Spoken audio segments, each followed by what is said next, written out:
video might invoke suicidal thoughts or anxiety and depression in some people, so continue with your own caution. Can you truly understand anyone? Because think about it, when you think about your life and everything happening in it, you think about every single dimension, everyone you know that's worth remembering, every piece of drama you're a part of or have been that's been significant to your life. You think of every place you've been throughout your life. You think of all the people who may have let you down, or all the people who have exceeded your expectations.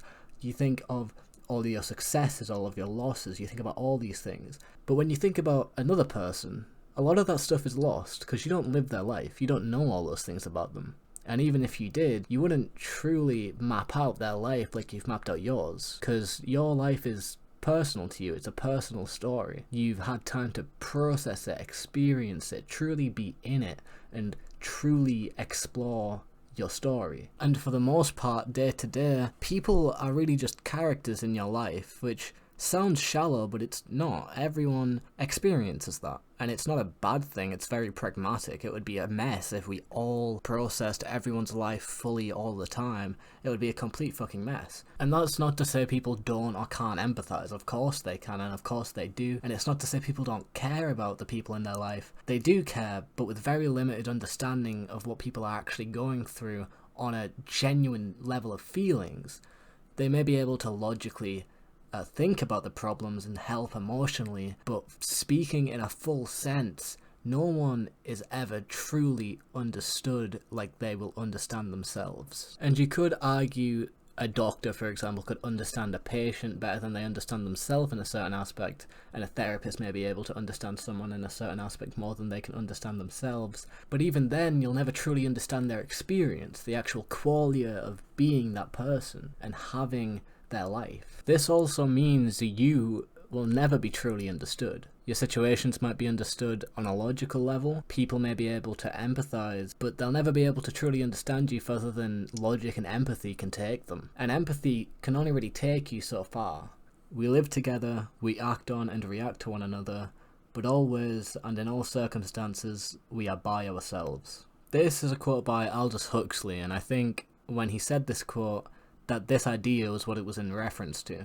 And when you truly understand the extent of this, it can be quite scary to wrap your head around. It is quite scary to think of at first. It feels quite lonely to imagine that you'll never truly be understood the way you understand yourself. But I don't actually think it's that scary when you think about it. Because people don't see everything that's going on in your mind. You know, you probably have all these thoughts and ideas of yourself, but people really only see what you put out there, what you manifest through your actions. And as long as you act in a way that it's true to yourself, then people will only know you for who you truly are, not the ideas of who you think you are that you dislike or that scare you. Because if you don't want to actualize those ideas of who you are, then at your core it isn't really who you are. The fact you have a fear that that's who you are is in of itself an indicator that it's not really who you are, because it is testament to the fact you know better than to be that idea of you that you dislike. And at first I thought the way you judge these ideas of you that you dislike was based off the way you judge other people, and then I thought that maybe how you judge other people is based off of how you judge yourself. But where would the judgment start? So I thought it would be a good idea to look at what we base our judgments off. And one way we base our judgments is from personal experience. You know, if you get attacked by a dog in your first dog encounter, then next time you see a dog, you're probably going to judge that as a threat. So then I thought maybe judgments are based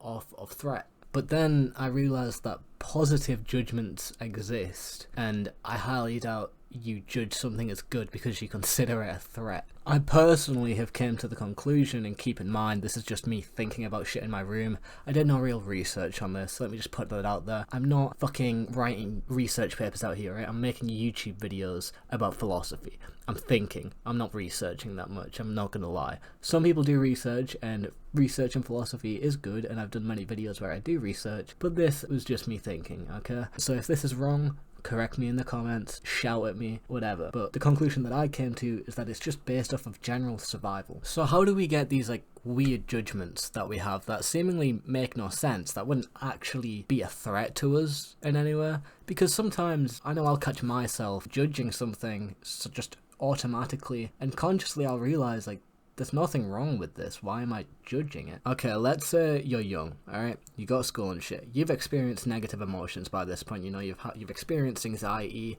you've experienced sadness, anger, you've experienced all these different negative emotions that we have. And you see someone do something. That's not necessarily a threat to you or anyone, but you see someone do this thing, and when this person does this thing, a bunch of other students in the class start to attack them for it. Verbally, physically, doesn't matter.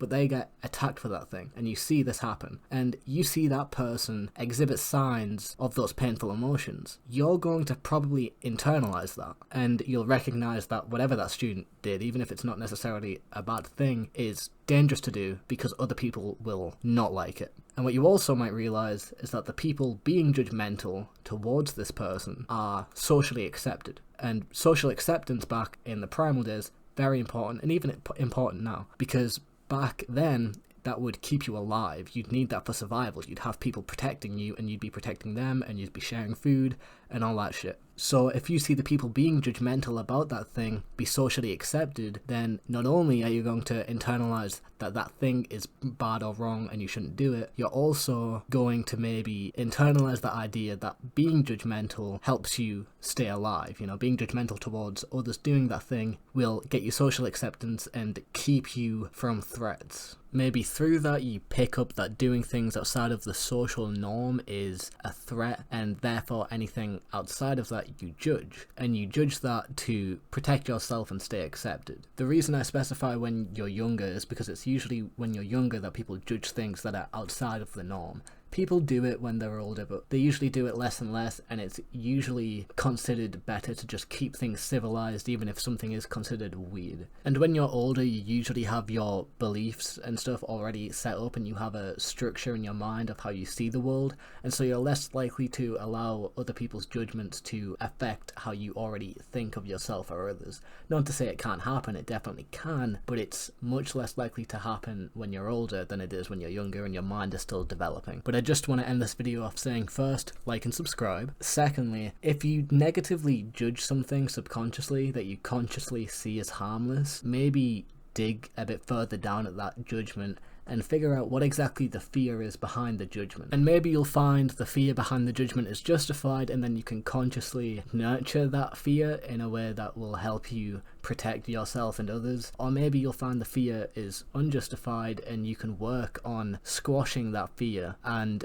making yourself a better person and also a nicer person. But anyway, thank you for watching. As again, please like if you liked the video, dislike it if you didn't, subscribe if you want to see more content. I upload weekly, usually at 2 PM BST/GMT on a Monday. Also, if you disagreed with anything I said, please put it in the comments and I'll respond. Also, if you have any video recommendations or topic recommendations for a video, please also leave them in the comments, because I am running out of ideas and I'm running out of them quick. But anyway, goodbye.